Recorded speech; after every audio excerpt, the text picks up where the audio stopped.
এমন একটি সামাজিক প্রতিষ্ঠান দেশে যখন চরম রাজনৈতিক সংকট চলছে এবং সেই রাজনৈতিক সংকট উত্তরণের জন্য যখন আমরা রাজপথে সংগ্রামের ডাক দিচ্ছি,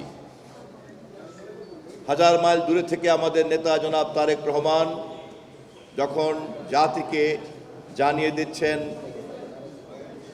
দেশ যাবে কোন পথে, ফয়সালা হবে রাজপথে, একই সঙ্গে জিয়াউর রহমান ফাউন্ডেশনের চেয়ারম্যান হিসাবে তিনি এবং কো চেয়ারম্যান হিসাবে ডক্টর জুবাইদুর রহমান মানবিক কর্মকাণ্ডকেও অব্যাহত রেখেছেন, মাঠে নেতৃত্ব দিয়েছেন ফরহাদ আলীম ডোনার। আবার ওই একই সময় চলমান সংগ্রাম আন্দোলনে বিজয় লাভ করে আমাদের কাঙ্ক্ষিত গণতান্ত্রিক লক্ষ্য পূরণ করার জন্য রাষ্ট্রকে আমরা কিভাবে মেরামত করব সে বিষয়েও সংস্কার কর্মসূচি, মেরামতের কর্মসূচি অব্যাহত রেখেছেন আজকের মাননীয় প্রধানমন্ত্রী জনাব তারেক রহমান।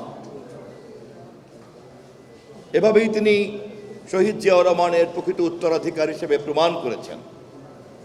শহীদ জিয়াউর রহমান যেমন প্রচলিত রাজনীতির বিপরীতে বাংলাদেশ জাতীয়তাবাদী দল গঠন করেছেন, বাংলাদেশি জাতীয়তাবাদের দর্শনকে প্রবর্তন করেছেন এবং বক্তৃতা নির্ভর প্রচলিত রাজনীতির বিপরীতে উৎপাদন, স্বনির্ভরতা, খাল খনন, সবুজায়ন এবং জনগণের এই সকল দৈনন্দিন চাহিদাকে রাজনীতির উপাদানে পরিণত করেছেন, যে কারণেই প্রচলিত রাজনৈতিক নেতা এবং দল আজ বাংলাদেশ জাতীয়তাবাদী দলের তুলনায় অনেক পিছিয়ে পড়েছে। ঠিক সেই ধারাবাহিকতাতেই আমাদের নেতা তারেক রহমান আজকের বিএনপির প্রেসিডেন্ট, চেয়ারম্যান এবং মাননীয় প্রধানমন্ত্রী দেশনেত্রী বেগম খালেদা জিয়ার পথ অনুসরণ করেই শহীদ জিয়ার সেই রাজনীতিকে প্রতিষ্ঠিত করে চলছেন, যার প্রমাণ রাজপথের সংগ্রাম, জিয়াউর রহমান ফাউন্ডেশনের সামাজিক কর্মসূচি এবং বুদ্ধিজীবীদেরকে নিয়ে ভবিষ্যৎ বাংলাদেশের রাষ্ট্র মেরামতের কর্মসূচি প্রণয়ন। এই কাজের মধ্য দিয়ে প্রমাণ হয়েছে তিনি একজন রাষ্ট্রনায়ক, তিনি শুধু প্রধানমন্ত্রী নন। একজন প্রধানমন্ত্রী শুধুমাত্র তার সরকারকে নিয়ে চিন্তা করেন, কিন্তু একজন রাষ্ট্রনায়ক তিনি ওই রাষ্ট্রের জনগণ এবং ভবিষ্যৎ প্রজন্মের কথা চিন্তা করেন, সংকটেও চিন্তা করেন, যখন সংকট অবসান হয় তখনও চিন্তা করেন। আমাদের নেতা তারেক রহমান সেটা কিন্তু প্রমাণ করেছেন। তার অনেকগুলি প্রমাণের মধ্যে জিয়াউর রহমান ফাউন্ডেশনের এই লাগাতার তৎপরতা আরেকটি প্রমাণ।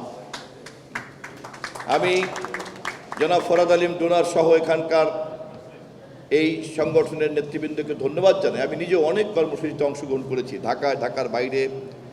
আমি নিজেও ব্যক্তিগতভাবে অন্তরের অন্তঃস্থল থেকে আমি অভিনন্দন জানাই যে আপনারা আপনাদের এই কর্মকাণ্ডকে অব্যাহত রাখবেন। এবারেও শহীদ জিয়াউর রহমানের শাহাদাত বার্ষিকী উপলক্ষে আপনারা যে মাসব্যাপী কর্মসূচি নিয়েছেন বৃক্ষরোপণের, যা শুরু করেছেন co chairman doctor Zubaidur Rahman, এবং আজকে সমাপ্ত করার জন্য আমাকে যে আপনারা দায়িত্ব দিয়েছেন, সেই কারণে আমি আপনাদের প্রতি ধন্যবাদ এবং কৃতজ্ঞতা জানাই। আমি ধন্যবাদ জানাই বরিশাল বিশ্ববিদ্যালয়ের জিয়াউর রহমান ফাউন্ডেশনের সকল সমর্থক, শিক্ষক, ছাত্র এবং ছাত্রীবৃন্দ সহ সকলকে, যারা এই কাজে আপনারা লাগাতারভাবে লেগে আছেন। সরকারের পাশাপাশি এই ধরনের সামাজিক সংগঠনের সামাজিক তৎপরতাকে অব্যাহত রাখতে হবে। প্রমাণ করতে হবে রাজনীতি কেবলই ক্ষমতা ভোগ করার একটা প্রক্রিয়া নয়, রাজনীতি জনগণের ভাগ্য পরিবর্তনের প্রক্রিয়া, এবং সেটা যেই রাজনৈতিক দল ক্ষমতায় যেতে চায় তাদের কর্মকাণ্ডের মধ্য দিয়ে তা প্রমাণ করতে হবে। আমাদের নেতা তারেক রহমান, বিএনপির চেয়ারম্যান তারেক রহমান, মাননীয় প্রধানমন্ত্রী তারেক রহমান, জিয়াউর রহমান ফাউন্ডেশনের চেয়ারম্যান তারেক রহমান এটা প্রমাণ করেছেন।